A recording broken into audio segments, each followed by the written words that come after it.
Jen's our class with Boys and Girls Club. Jen's our class.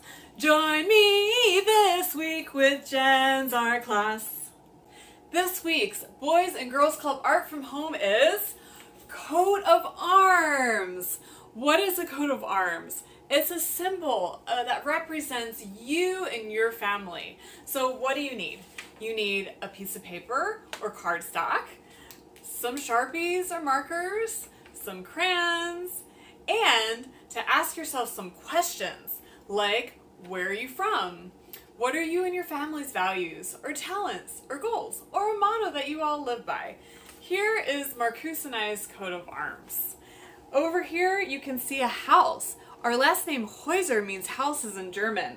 And here's a German flag from my husband because he's from Germany, and this is me because I put a horse and buggy because I come from the Amish. And then we really love all kinds of people. And then we love animals as well. And then we have the motto that we live by and our last name.